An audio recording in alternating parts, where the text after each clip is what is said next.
Brigadelha. É uma satisfação recebê-los nesse primeiro Diálogo Blue, cujo tema é o que esperar do Brasil pós-Covid-19. Neste espaço interativo, o economista Romero Jucá e a advogada Ana Malá analisarão os desafios econômicos e políticos para reerguer o Brasil após a maior crise sanitária e social do mundo. Eu vou mediar a interação entre nossos oradores por mais ou menos 40 minutos. Vou receber as perguntas pelo chat e por 20 minutos nós responderemos as perguntas por temas. Sejam bem-vindos. E agora eu passo a palavra ao economista Romero Jucá. Boa noite, agora podemos conversar. Houve um desencontro aí de sinal, mas agora está sanado. É um prazer estar com vocês. É um prazer a gente poder conversar um pouco sobre o futuro, Mas para conversar sobre o futuro do Brasil pós-Covid, a gente precisa sintonizar um pouco qual é a relação do Brasil durante a Covid. O Brasil, ele é um país que é a 8ª economia do mundo. Mas, apesar de ser a 8ª economia do mundo, nós temos problemas também de países subdesenvolvidos. E isso afeta em muito a condição de resposta do país para o todo da sociedade. Então, nós temos hoje, e aqui eu vou falar o óbvio, um quadro de incertezas. A pandemia ela ainda é desconhecida. À medida que o processo vai avançando, é que os conhecimentos vão se assenhorando, as coisas vão aparecendo. Há pouco descobriram que o vírus dissemina, fica suspenso no ar, era algo que as pessoas no início não sabiam. Então, nós temos um quadro realmente de muita gravidade no mundo e especialmente no Brasil. A população brasileira ela vive com situações muito distintas de igualdade. Ou seja, há uma desigualdade grande entre a população brasileira. E aqui, se a gente for dividir de como o mundo está atuando e o Brasil está atuando, eu queria fazer uma digressão técnica, que era separar essa realidade que tem que ser tratada em 3 mundos distintos. O primeiro mundo, que é, sem botar em ordem, é claro, mas o primeiro mundo seria o mundo das ações governamentais, o mundo das políticas públicas, o mundo da ação e da necessidade de intervenção do poder público, e aí eu coloco a nível estadual, municipal e federal. Para enfrentar essa possibilidade de paralisia nesse mundo governamental, o governo brasileiro agiu bem. Quais foram as medidas que o governo brasileiro tomou? O governo brasileiro procurou garantir recursos básicos mínimos para a continuidade da intervenção de prefeituras e de estados. O governo federal ele tem um recurso, ele limite, então ele não está nessa limitação. Mas estados e municípios brasileiros não emitem, não lançam títulos. Então, na verdade, eles dependem da receita de arrecadação. E a receita de arrecadação, num momento como esse, ela é decrescente. Então, o que o Congresso tomou de decisão junto com o governo federal, junto com o Executivo, foi garantir o fundo de participação dos municípios e o fundo de participação dos estados nos mesmos níveis de 2019. Ou seja, as transferências de FPM e FPE não decairão de 2019. Isso garante um colchão de execução de políticas públicas importante, principalmente para os estados mais pobres e para os municípios mais pobres, que dependem necessariamente das transferências do FPM. Esses municípios, esses agentes públicos, municípios e estados, eles são um grande empregador de mão de obra, são um grande contratador de serviços e são uma parcela importante dos gastos que ocorrem em cada localidade. Então, isso foi mantido. Agora, o Senado, no sábado, votou uma ajuda, que chama-se de ajuda federativa emergencial, para estados e municípios também, que é um pouco de compensação para a queda de ICMS e ISS, sem ser, no entanto, a equalização da perda de receita.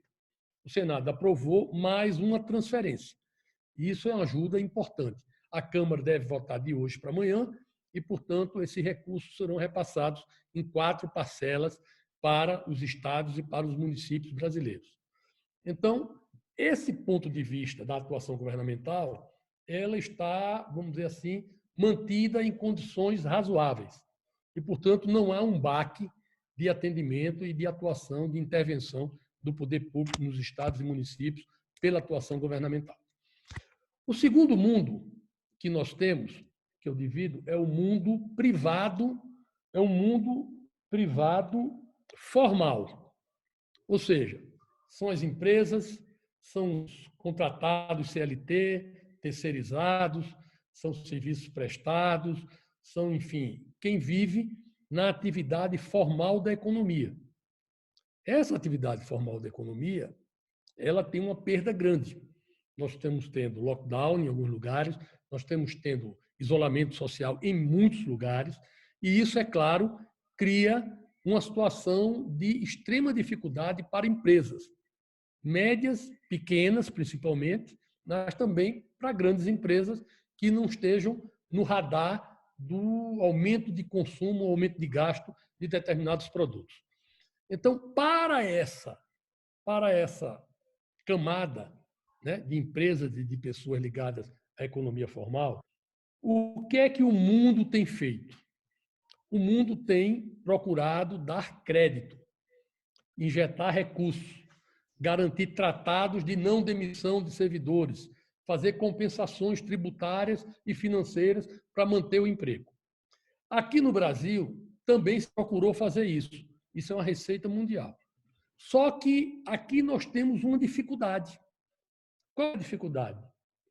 O sistema bancário brasileiro, portanto, que é quem opera o crédito, porque diferente dos Estados Unidos, onde o Banco Central intervém diretamente junto a empresas, no Brasil o Banco Central não tem essa atribuição.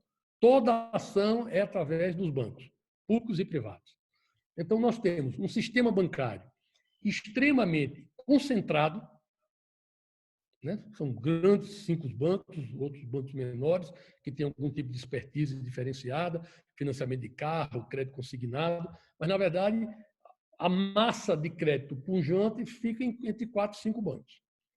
Esses bancos brasileiros, eles têm uma dificuldade.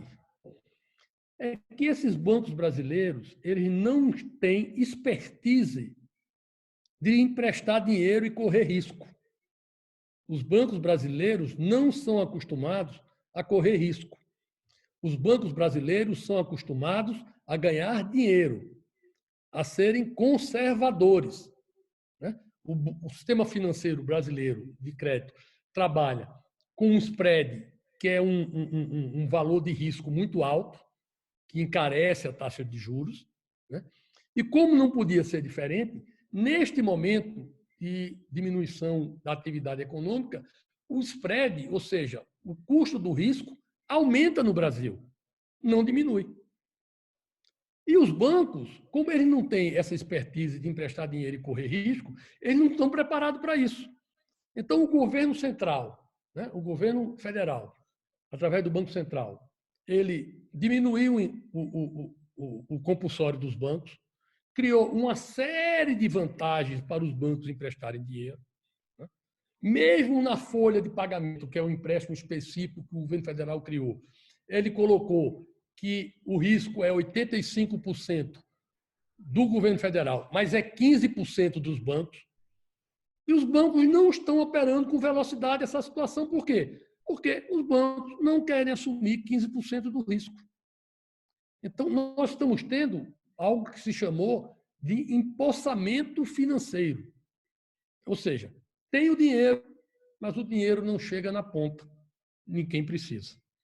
E é claro que é uma operação complexa, porque você tem empresas que têm dificuldade, mas que são viáveis, E você tem hoje empresas que já não tinham condição antes e, portanto, ao pegar esse dinheiro, não serão viáveis. Então, é algo extremamente importante de ser revisto, né, e ser feita uma sintonia fina nesse procedimento operacional dos créditos brasileiros. Junto com essa sintonia fina e esse ajuste dos créditos brasileiros, né, da operação de crédito, é preciso, Ana, também fazer um ajuste na legislação de recuperação judicial, porque vai ter demais quando acabar esse processo. Né? Nós tínhamos uma realidade, uma regra de falência de recuperação judicial pós-Covid, pós-debate econômico mundial, e agora vamos ter uma outra realidade quando sair disso. Os mesmos parâmetros não podem ser postos, não podem ser exigidos, não podem ser cobrados. Por quê? Porque será outra conjuntura. Então, essa situação ela é grave e, portanto, as empresas formais brasileiras, com raras exceções, estão também com dificuldade. Então, já é um sistema que não está funcionando bem. O terceiro sistema, que eu chamo, né, e aí é o mais grave deles, é a economia privada informal.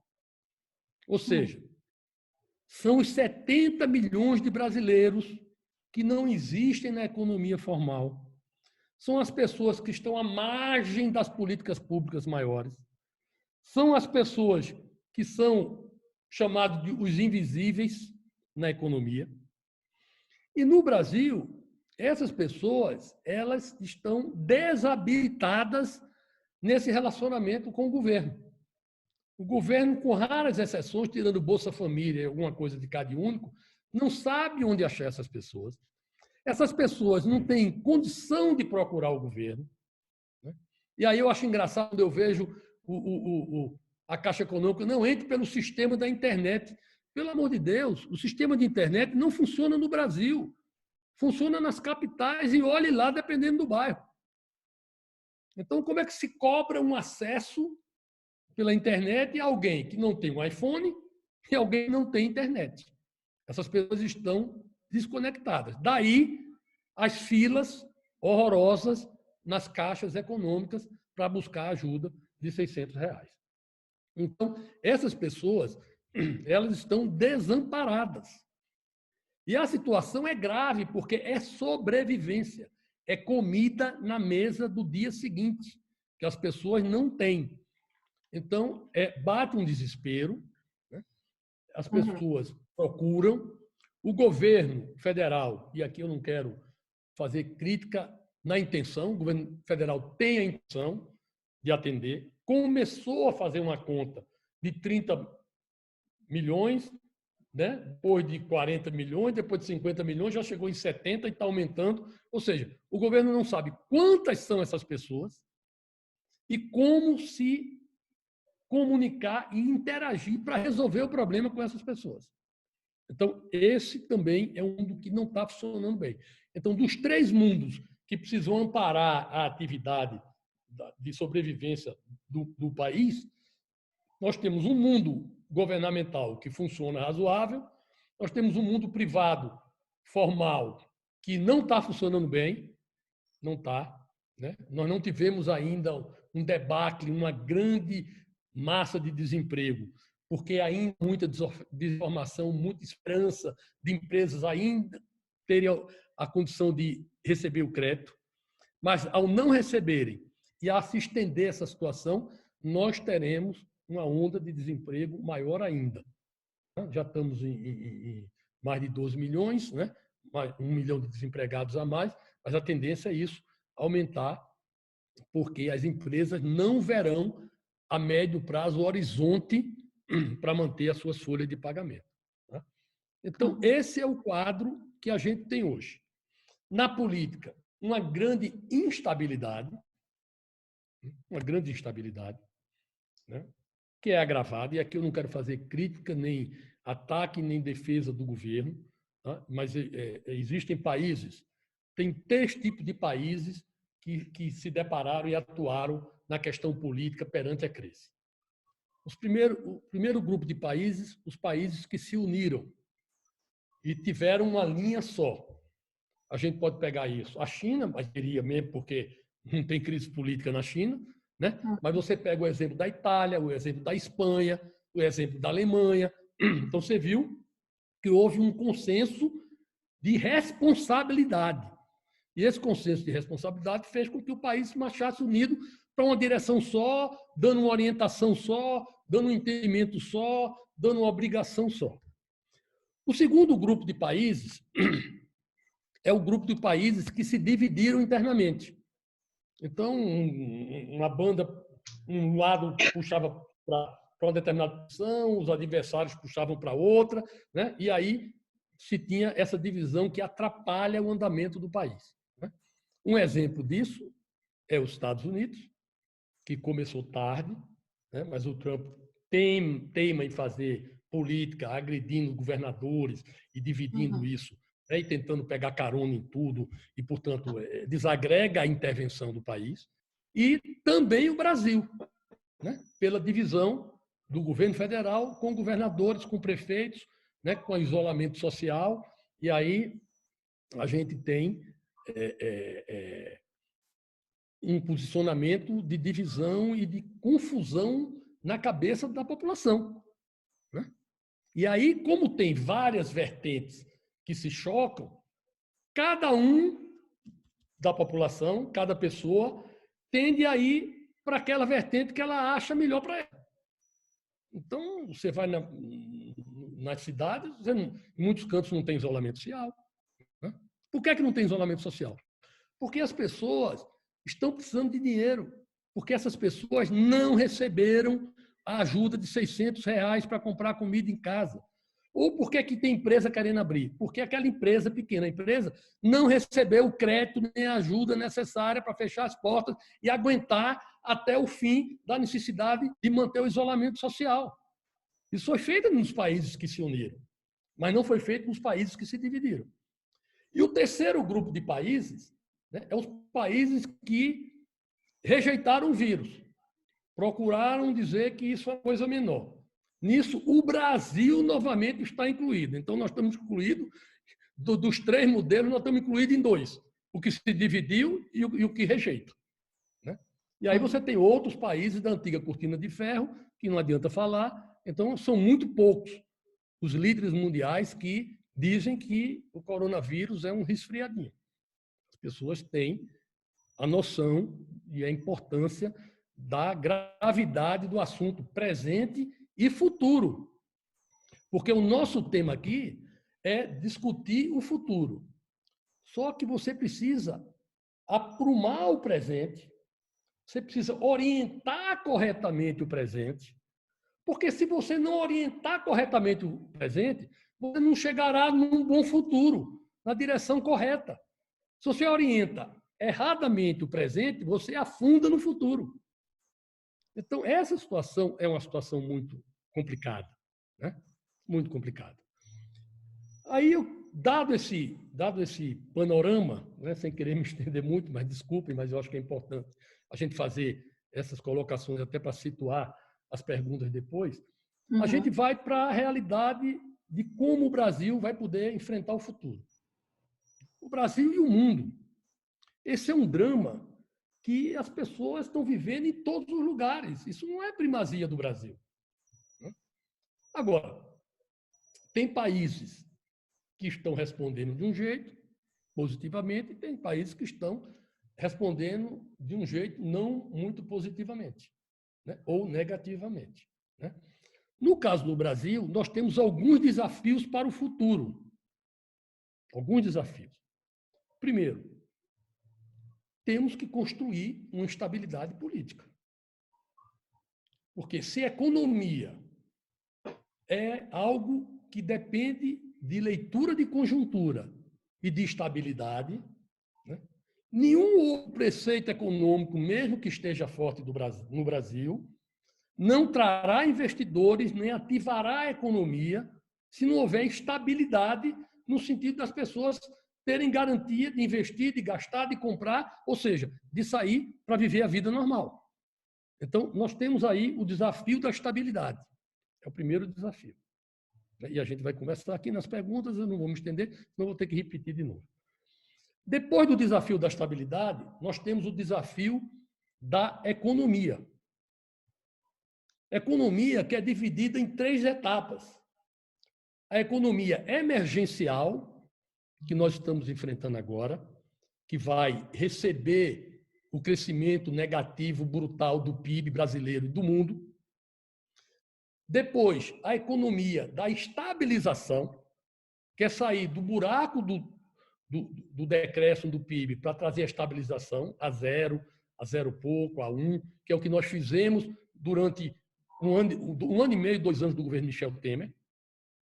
E depois, a economia do crescimento, ou seja, acelerando os caminhos de potencialidade do Brasil para que a gente possa ter um crescimento robusto, coisa que a gente já não tem há muito tempo. Então, na economia, nós temos esses desafios. Outro desafio que nós temos é na educação. Por que educação? Porque esse mundo pós-Covid será um mundo diferente. Alguns desafios que eram futuros vão chegar mais rapidamente à sociedade do mundo e também à sociedade brasileira. Nós estamos vendo aí o home office, que nós estamos fazendo, isso se consagrou, será muito maior no futuro. E só para dar um exemplo, essa atividade de home office, ela segrega da atividade uma série de empregos que vão acabar. As pessoas terão menos prédios, terão menos salas alugadas, terão menos reuniões presenciais, terão menos deslocamento dentro do país, dentro da cidade, dentro do Brasil, dentro do mundo, Só para pegar um exemplo. Então, nós temos que habilitar o povo brasileiro para essa nova realidade. E nós não estamos prontos para ela. Por quê? Porque nós não temos formação, nós não temos a sociedade com inclusão digital. A inclusão digital no Brasil é da pior qualidade. Nós não temos redes, estruturas de internet para chegar com capacidade, com qualidade, com cobertura nacional para ter essas questões. E nós não temos um processo educativo que esteja se preparando para enfrentar isso. Então, a inteligência artificial ela vai vir com mais força. Por quê? Porque os custos terão que ser reduzidos. As empresas vão cortar custo, porque a realidade será outra. A matriz de funcionamento da produção e da economia será outra. Então, hoje nós temos um país se preparando para isso e, portanto, tendo uma formação de inclusão digital, tem uma educação de qualidade, criando gente para viver esse novo momento, ou nós vamos ficar aqui com a legião de desempregados, de pessoas que não terão o que fazer. E aí, o governo vai dar Bolsa Família para todo mundo? Essa ajuda de R$600 que está prevista para 3 meses vai ser necessária por mais quanto tempo? Não serão só esses 3 meses. O governo está trabalhando com um horizonte muito curto, mas as sequelas, o desdobramento dessa crise é um desdobramento que vai levar mais tempo. E as ajudas terão que vir por mais tempo. Então, nós temos que ter a preparação para enfrentar essa nova realidade. Então, o Brasil pós-Covid é um Brasil cheio de desafios, mas é um Brasil também com potencialidades. Por quê? Porque em cada crise surgem dificuldades e surgem oportunidades. O Brasil tem alguns diferenciais importantes. E o maior deles aqui é a condição de produção de alimentos. Uma realidade que vai ser necessário muito mais. Nós teremos na economia uma nova ordem mundial. Os padrões de análise dos países serão um padrão diferenciado que vai ter que ser equacionado com empréstimos internacionais a países pobres, com a leitura diferenciada das condições econômicas e financeiras de cada país, né? Isso serve para o macro e serve, por exemplo, para os fundos de pensão, que eram grandes investidores na política de privatização, por exemplo, que vai ficar paralisada, porque tudo vai ser barato. O governo brasileiro não vai poder vender a preço de banana as estatais brasileiras, não vai ter quem compre, não vai ter valoração para essas estatais, né? Os fundos de pensão, coitados, que tinham muito dinheiro, a partir desse debacle da Bolsa e dessa economia, os fundos de pensão ficarão todos depauperados no que diz respeito a cálculo atuarial, eles ficarão completamente desenquadrados. Então, a capacidade dos fundos de investir será uma capacidade também bastante reduzida, os fundos terão que sobreviver para poder pagar o benefício aos seus associados. Então, é uma realidade que ela tem tantas nuances que é difícil a gente falar aqui. Mas eu queria dar essa visão para vocês, eu já passei dos 20 minutos, né? Queria dar essa visão para vocês e dizer que eu estou à disposição para responder qualquer pergunta, né? A gente não vai esgotar nessa noite esse debate, né?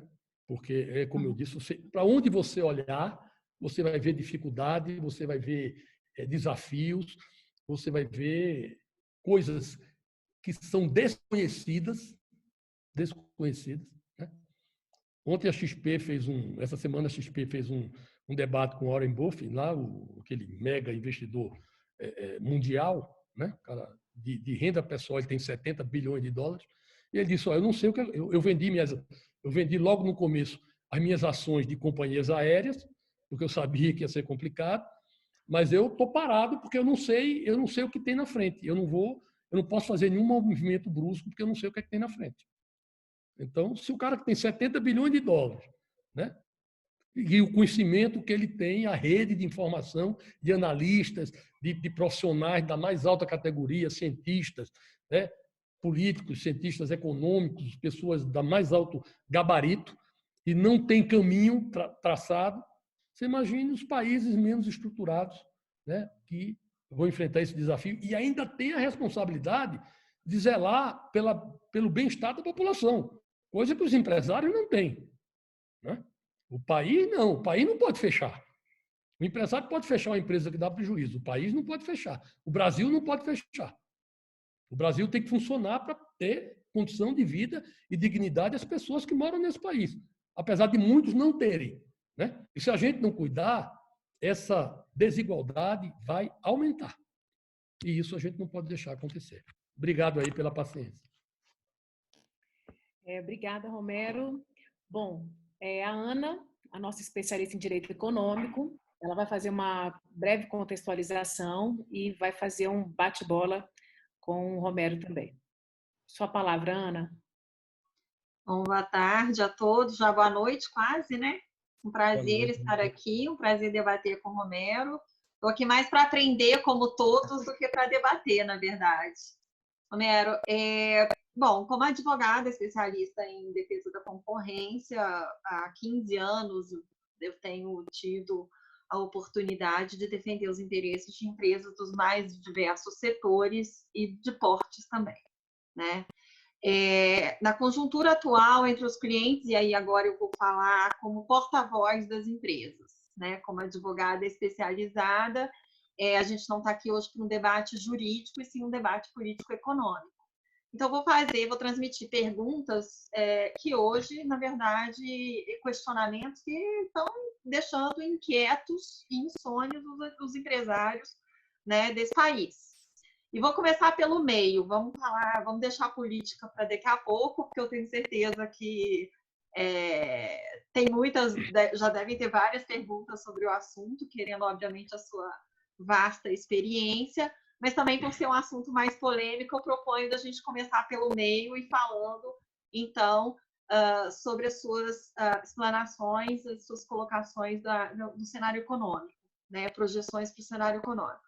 Eu quero começar fazendo uma provocação no seguinte sentido: a gente está vendo as empresas grandes, elas estão sofrendo, sim, os impactos da pandemia, né? Mas fazendo adaptações, sendo mais conservadoras com seus investimentos, e alguns ajustes estão conseguindo passar pela crise, certamente vão conseguir atravessar.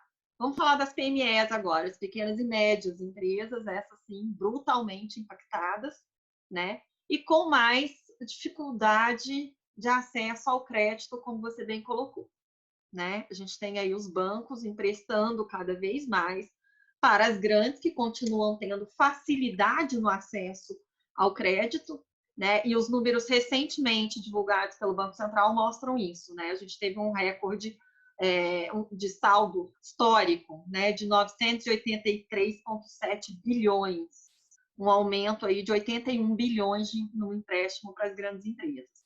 As pequenas e médias, né? E aí a gente coloca setores que estão sendo muito impactados, como bares e restaurantes, a gente está vendo a própria, né, o setor de turismo, né, alguns serviços muito impactados com essa crise e demitindo, né, fechando as portas.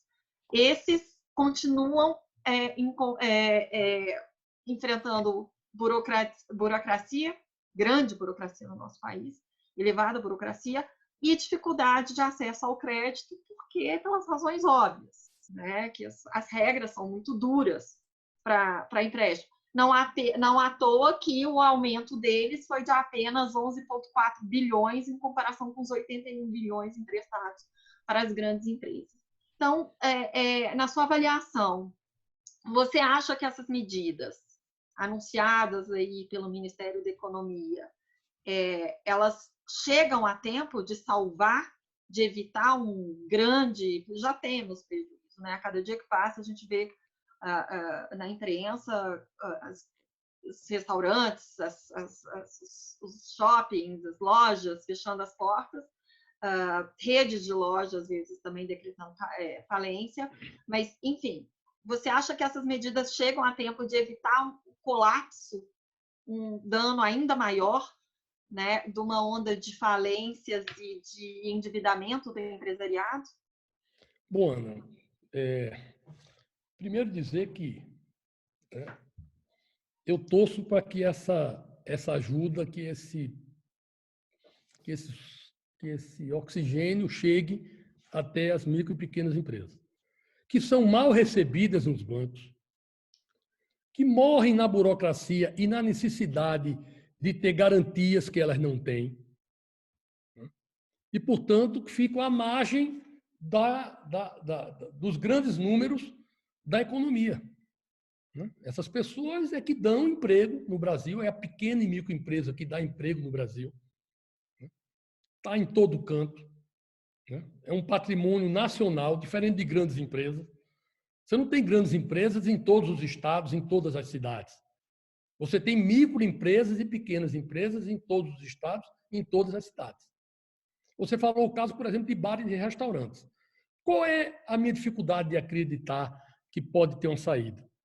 Eu não vejo planejamento estratégico no governo para construir a saída, por exemplo, de bares e restaurantes. Tinha que ter um plano específico por setor estratégico.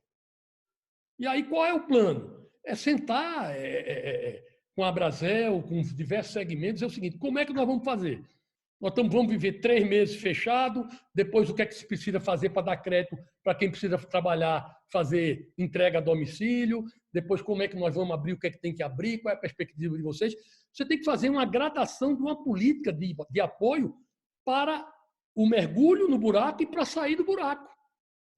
E eu não vejo isso em nenhuma atividade, esse planejamento. Não é só em bares e restaurantes, não, é em tudo. Uhum. Cada um está cuidando de si, as grandes empresas cuidam de si, né? Eles têm garantias para dar, certo? E aí vão atuar com mais reserva, né? Sendo mais conservadores, mas vão sobreviver. Mas os pequenos e microempresários estão numa dificuldade muito grande. Por quê? Porque eles são, vamos dizer, a vítima mais perto do afastamento social, porque é a pequena empresa que não está abrindo, é o cara que vende capa de celular, é o outro que vende não sei o quê, é o outro que faz que é aquilo, né? O cabeleireiro, é a manicure, é uma dificuldade. E você não vê saída construída estratégica para isso. Vai ter que ter, no bem ou no mal. Se não tiver ainda nesse momento, quando o quadro social estiver mais grave, isso terá que ser feito a reboque. Então é melhor fazer antes. Até porque essa realidade nos países, você falou, né, você quando foi apresentada, você é uma craque aí em defesa da concorrência, né? Vamos dar um exemplo de defesa da concorrência. O CAD passou a vida toda dizendo que não podia fundir muita empresa, não podia ter isso, né? Vamos separar, que é para ter concorrência. O CAD vai ter que mudar de postura. Empresas vão ter que se fundir. Até porque será cobrado dos países uma nova cobrança política, que é o seguinte: cada país vai ter que ter sua logística interna de produção de pontos estratégicos. Não vai poder depender tudo da China, não vai depender tudo de não sei de onde. Quer dizer, o mundo era compartimentalizado. Então, muita coisa era produzida na China, outra coisa era produzida em outro país, cada um se especializava. E agora? Será que esse modelo vai prevalecer? Não acredito. Acho que vai haver cobrança política e discurso nacionalista, da gente ter que produzir as nossas máscaras, os nossos respiradores, só para dar um exemplo. E por quê? Porque essa praga, né, essa pandemia do coronavírus, não quer dizer que nós vamos passar por ela e acabou. Não. Cada vez o mundo vai estar mais suscetível a esse tipo de coisa. Por quê? Porque as comunicações são mais rápidas, as pessoas se integram mais, as pessoas adentram em mais lugares de meio ambiente, há mais destruição, há mais uma série de outras questões que vão acontecendo, que a tendência é ter como tem o HN1, que já vem mudando de cepa, né? E continua aí, a gente tem que se vacinar todo ano na gripe do HN1. Vai ter uma vacina, se Deus quiser, daqui a pouco, do corona. Então, a gente vai se vacinar do corona 19, daqui a pouco vai ter que se vacinar do corona 20, do corona 21. Então, essa situação toda, ela vai ter uma cobrança interna dos países se rearrumarem quanto a isso. E aí, o que é que nós estamos vendo agora? O Brasil está falhando nesse processo que você perguntou, do crédito chegar para todas as pessoas. E aqueles 3 mundos que eu falei, só chegou no mundo que é o mundo governamental. Nem chegou nas empresas privadas, médias e pequenas, e muito menos no cidadão invisível que está sem ter o que comer em casa hoje, porque está esperando há dias, vários dias seguidos na fila da Caixa Econômica e não consegue receber os R$ 600.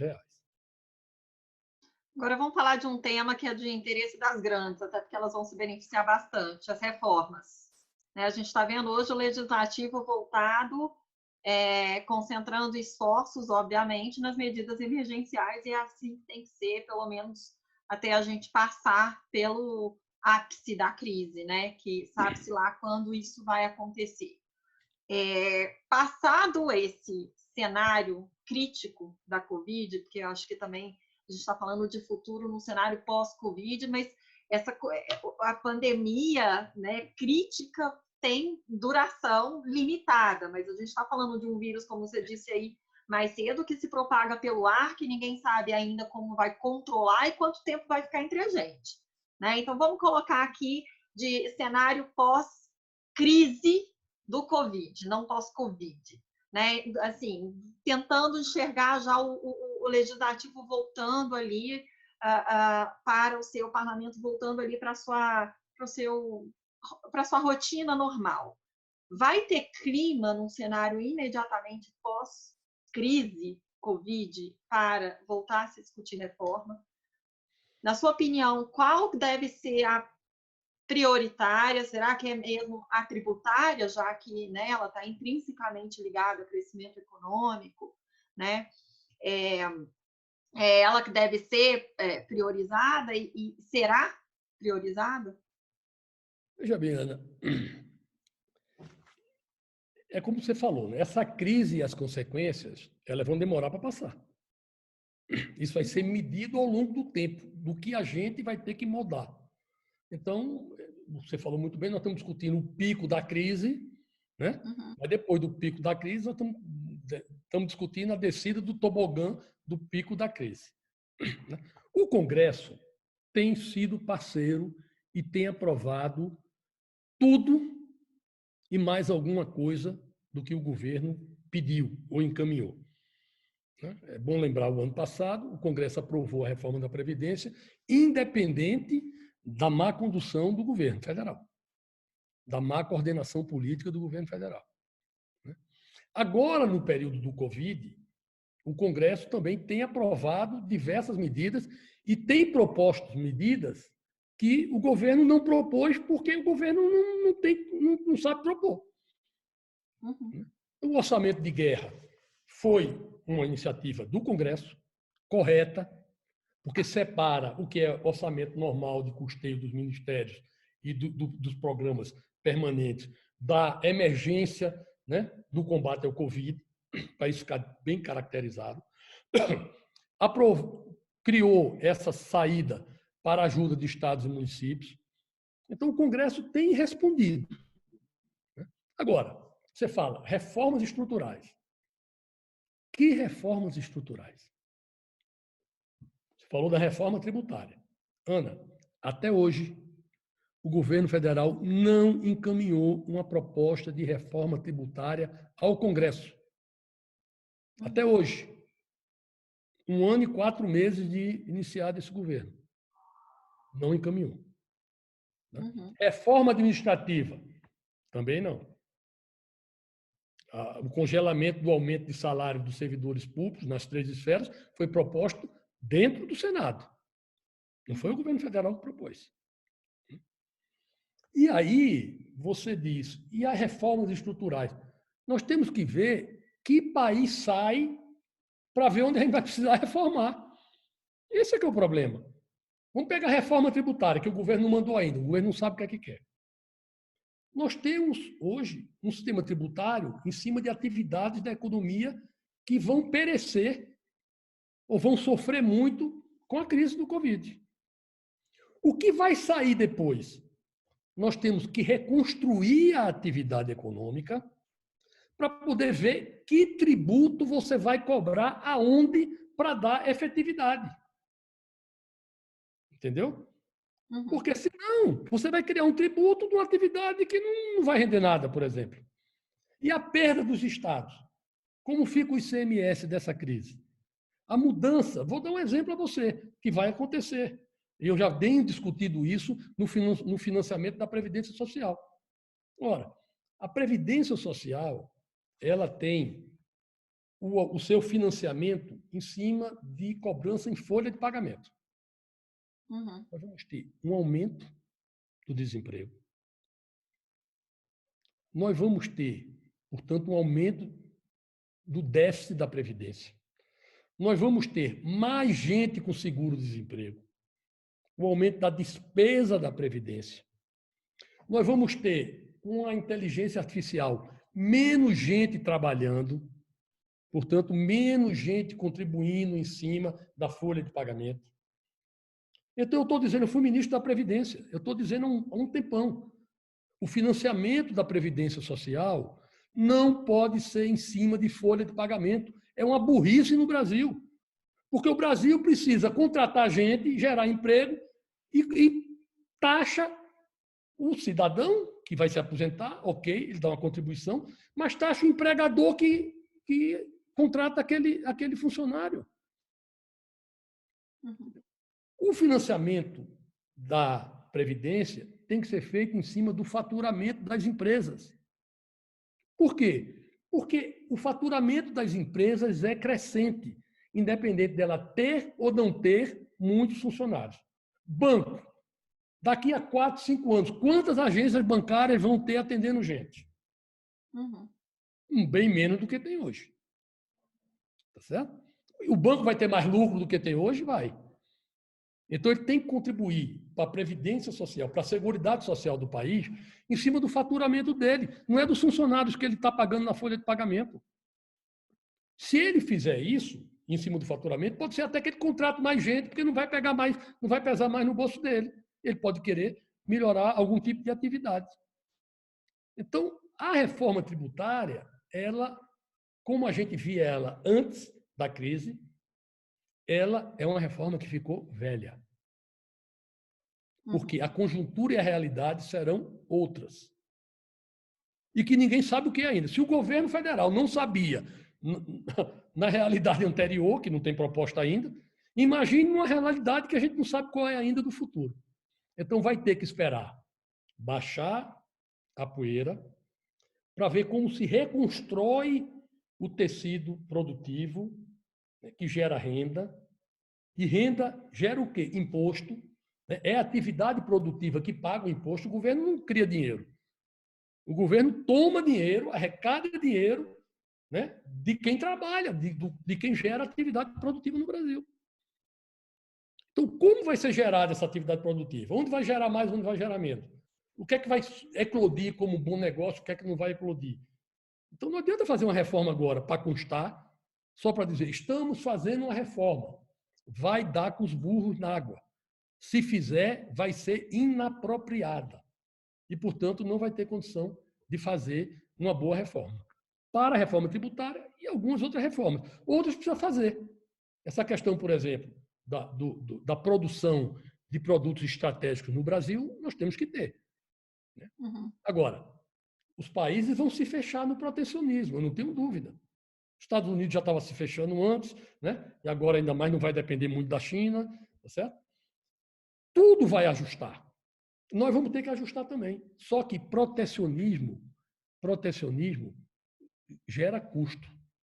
Protecionismo dá despesa. E o Brasil e muitos países do mundo não terão recursos para fazer isso. Né?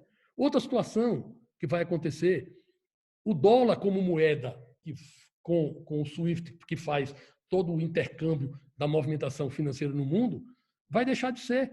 Essa semana a China anunciou uma criptomoeda que vai fazer a compensação sem ser em dólar. Né? Os Estados Unidos, ele esticou a corda demais. O Trump esticou a corda demais. Então, por exemplo, ele ameaçou países europeus de não fazer mais a compensação do mercado internacional, porque é feito em dólar, porque eles estavam vendendo para o Irã. Então, ninguém vai ficar dependendo mais dessa questão do dólar na hora que o protecionismo vai ser algo mais exacerbado. Entendeu? Então, são questões todas que implicam em tudo isso e que vão mudar radicalmente a posição aí do mundo civilizado que vai ter que enfrentar essa nova realidade. Maravilha. E o Trump? Vem guerra aí, Estados Unidos e China, né? Na verdade, eles estão entre amor e ódio. Já há algum tempo, né? Desde sempre, na verdade. Trump sendo reeleito. Vamos pensar o worst case scenario. E as coisas continuarem desse jeito. A gente sabe que a tomada de decisão de todos os países agora, durante a pandemia, está independente, cada um está olhando para dentro de si e está adotando as regras de saneamento, né, as políticas de saneamento e tal, para conter a pandemia de acordo com seus próprios critérios. Agora, a situação econômica, que é global, precisa de todo mundo se unindo, né? E aí a gente tem Estados Unidos, maior potência. Num cenário de guerra comercial entre Estados Unidos e China, e num cenário de Trump reeleito, portanto, essa guerra sendo fomentada, né? Como é que fica a nossa política aqui afetada diretamente? A nossa política hoje já está afetada diretamente por conta dessa briga. Né? Pior, né? Nós viramos vai piorar? dos Estados Unidos. A gente está seguindo, né? E erroneamente diversas autoridades brasileiras têm reiteradas vezes atacado a China de forma inapropriada, que é o maior parceiro do Brasil comercial. Não é os Estados Unidos, é a China. Né? Exatamente. Então, acho que esse confronto Estados Unidos e China foi exacerbado e será ainda por conta da eleição de novembro dos Estados Unidos. O Trump quer fazer discurso para o público interno dele, né? Mas exagerou na dose, né? Se quebrou um pouco nessa situação da pandemia nos Estados Unidos, porque ele foi irresponsável, né? Ele emitiu sinais de que não tinha nada e tudo mais, e terminou precipitando, né, os Estados Unidos como o maior número de doentes e de mortos. Né?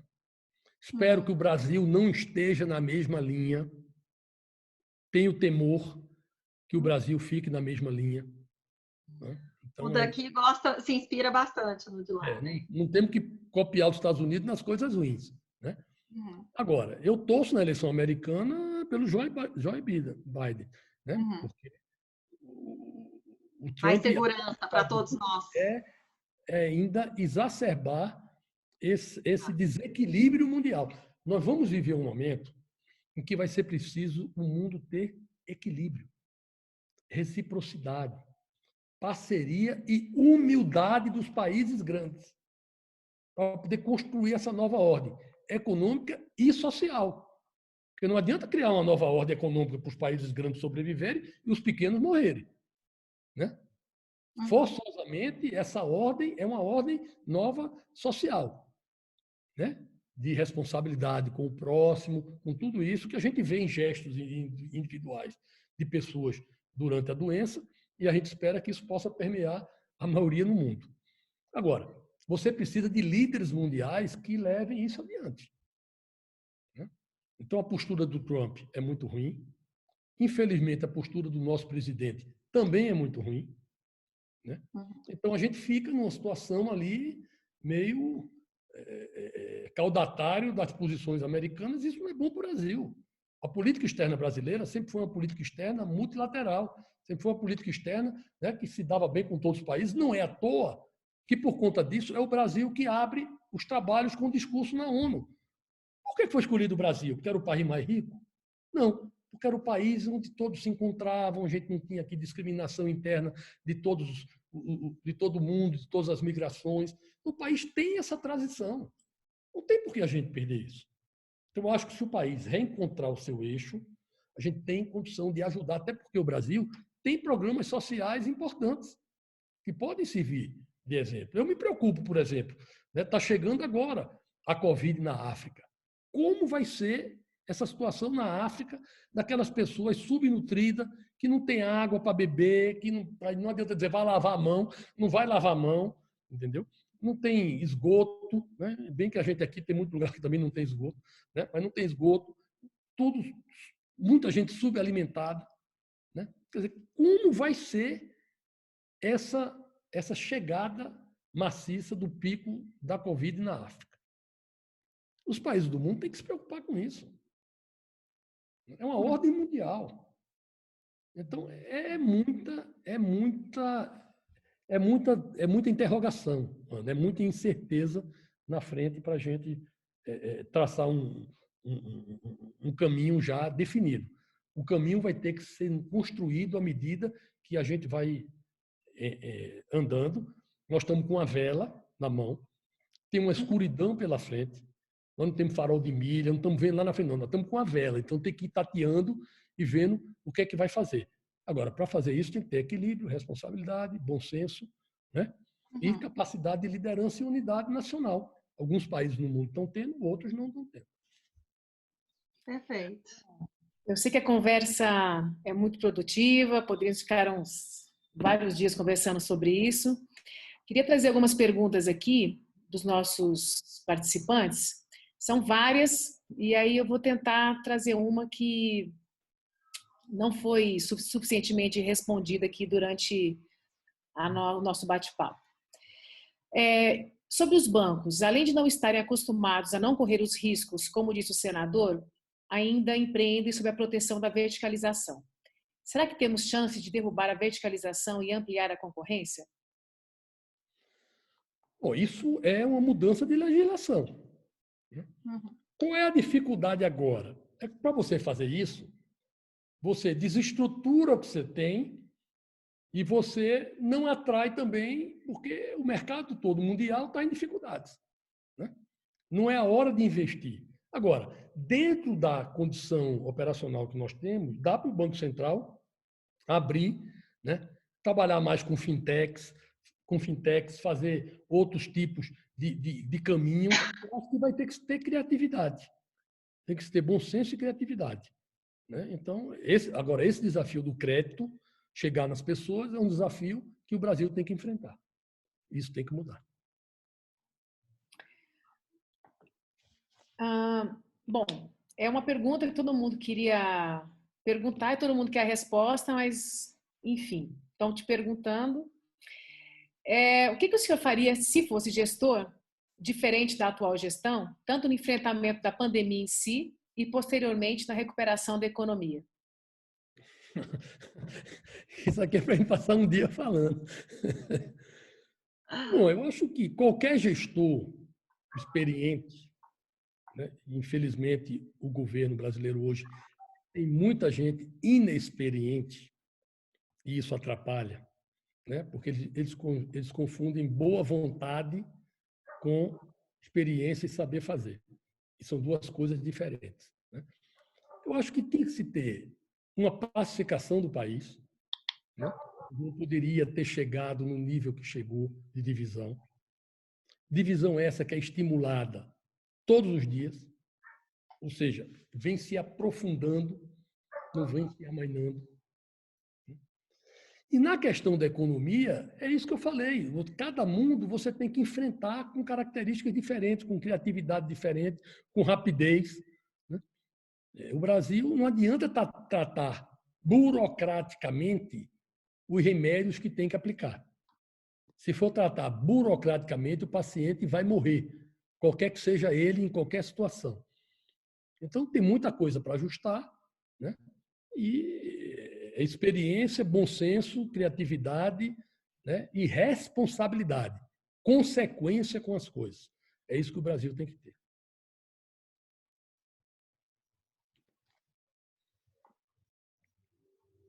Não estou ouvindo o áudio. Está sem áudio. Perdão. Bom. Com a perda da confiança na China, os países deverão, a partir de sua reindustrialização, em vez de contar com mercadorias baratas importadas da China, isso não colocará as economias nacionais num processo de desenvolvimentista? O problema é custo, preço e capacidade. Todo mundo gostaria de produzir tudo que consome, mas as pessoas não têm escala, nem expertise, nem condição de fazer isso. A China, pela mão de obra barata, por muita gente, pela logística e tudo mais, a China conseguiu se tornar um player mundial na fabricação de muitos produtos que não são produzidos hoje em escala em outros países. Menos pela desconfiança e mais pela cobrança interna, alguns países vão ter que fazer uma política mais interna de produção. Volto a dizer, qual é a dificuldade disso? É que dá custo. Você produzir mais caro num país do que lá fora produz, você tem que subsidiar a economia, a produção, aquela indústria. Tem que dar dinheiro, incentivo fiscal para poder ele produzir e se equiparar. E essa não é a linha do Paulo Guedes, nem da corrente da economia que toca o Brasil hoje. A economia hoje tocada no Brasil é contra incentivo fiscal, né? É tudo pelo mercado. E tudo pelo mercado quer dizer o seguinte: nós vamos comprar onde tiver menor preço. Então, isso vai ser uma disputa que nós vamos ter, não só dentro do Brasil, nós vamos ter em vários países do mundo, né? Porque esse ajuste no sistema produtivo mundial ele vai acontecer.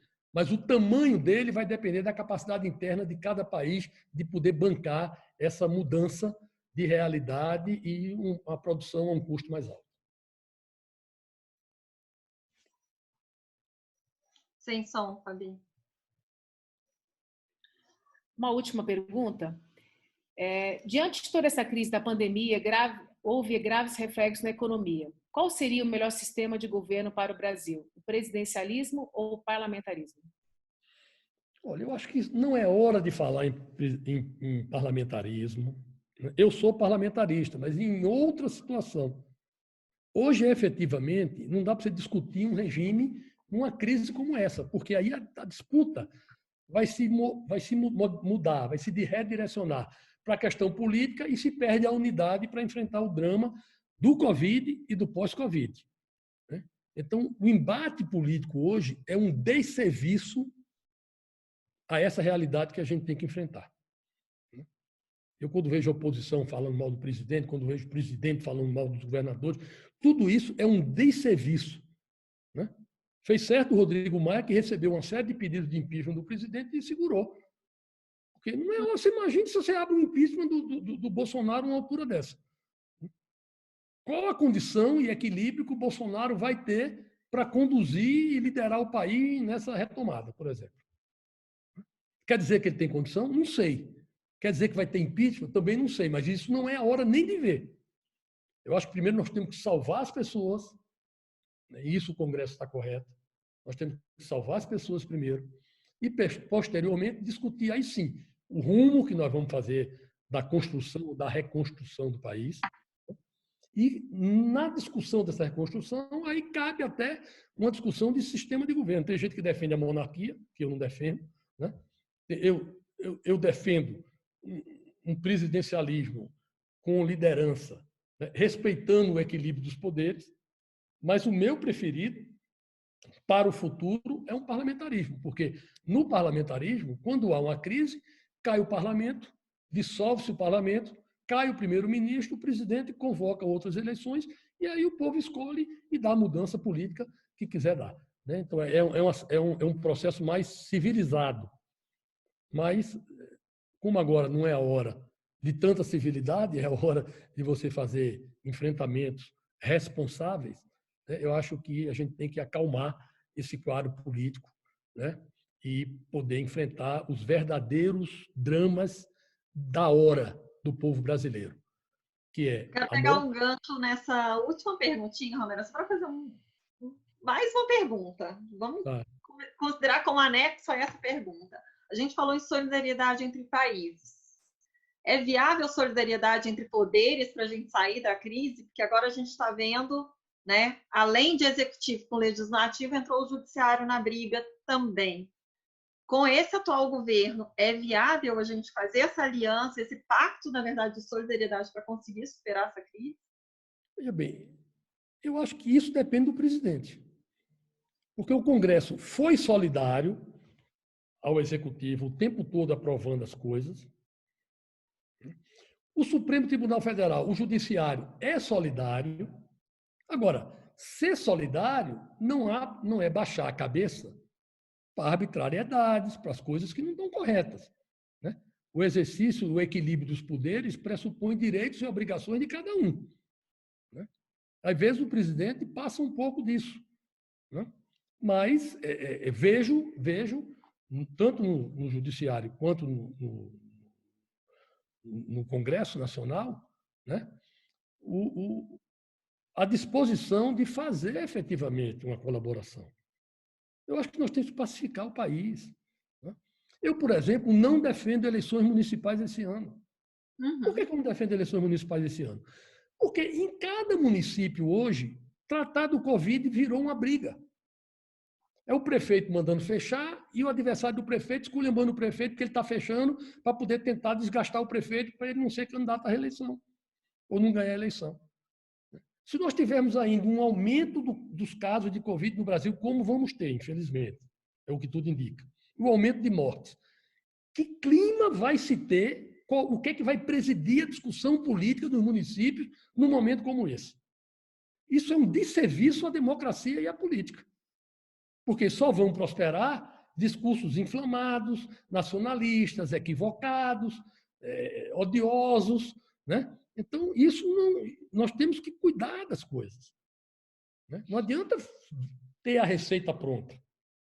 Não dá para fazer esse ano, não quer juntar as eleições de 2022, que eu defendo, bota outra eleição para 2021, nos municípios. Mas tira desse foco, desse âmago, dessa discussão. O Brasil, em vez de estar, volto a dizer, se concentrando para evitar mortes, para recuperar a economia, para dar sobrevivência às pessoas, tem uma série de brigas separadas que estão acontecendo, que ficam drenando energia, inteligência, capacidade, tempo para tratar do que efetivamente é o mais sério. Então, acho que não é a hora de atiçar o fogo. Os erros que o presidente cometer, por um acaso, não devem levar a outros erros. Acho que cada poder tem que definir o seu espaço, zelar por ele e tomar decisões técnicas para zelar o espaço. Mas não adianta um entrar na provocação do outro, porque aí a gente não vai para canto nenhum. vira briga de rua. E briga de rua não salva vidas. Briga de rua aumenta os problemas, né? Então, eu acho que tem que se ter responsabilidade e respeito pela posição do outro. O Brasil é um país democrático, o Brasil é um país pluriético,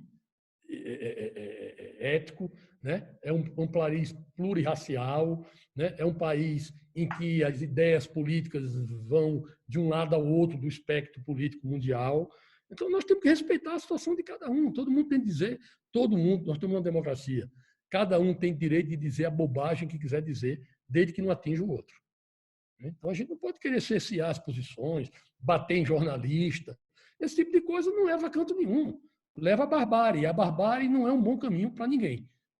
Então, acho que nós temos que ter calma, tranquilidade e fazer com que essa situação possa se encaminhar para uma direção que leve ao enfrentamento agora e ao caminho da pós-crise na reconstrução do país. Muito bem, estamos chegando já no final do nosso Diálogos Blue. Você gostaria de fazer alguma consideração? Eu quero agradecer a oportunidade. Eu acho que o pessoal perguntou pouca pergunta polêmica, né? Eu esperava mais polêmica. Em outra oportunidade, vamos ver se o pessoal atiça mais um pouco. Eu acho que o debate é importante. Eu acho que a gente tem que procurar cada um colocar suas ideias, não tem que ter cerceamento de nada, não deve ter censura de nada. Agora, tem que ter respeito, tem que ter equilíbrio, tem que ter tranquilidade, né? E cada um, na sua, cuidar da sua vida da melhor forma possível, com responsabilidade para cada um e para os outros, né? Porque quando a gente fala use máscara, você não está usando a máscara para você só. Você está usando para não contaminar outras pessoas. E não são outras pessoas só da sua casa, são outras pessoas da população que você transita, né? Então, a responsabilidade com o outro agora é muito importante. Muito obrigada. Ana? Agradecer a oportunidade, faço minhas as palavras do Romero, realmente conscientizar as pessoas, acho que isso é o que nos cabe agora, a seguirem as orientações das autoridades de saúde mundiais, refletir sobre o nosso papel no controle dessa pandemia. Acho que, ao invés de ficar só colocando tudo nas mãos do governo, cada um tem que fazer a sua própria parte, né? Estamos todos em home office, fazendo isolamento social e contribuindo, né? E sendo otimistas, temos que ser otimistas e confiar que sairemos dessa mais fortes. Não sei se a curva vai ser um U, se vai ser um V, se vai ser um W, mas a gente sai. Vamos cada um fazer a sua parte, né, Ana? Como você falou, trabalhar e ter fé em Deus e ter fé no Brasil. O Brasil é um grande país, é um país maravilhoso. Acho que nós temos que ter essa consciência e fazer com que todos nós possamos levar o país e a população do Brasil, principalmente os mais pobres, para uma condição melhor. Com certeza. Boa noite. Boa noite. Boa noite a todos. Obrigada a todos que participaram.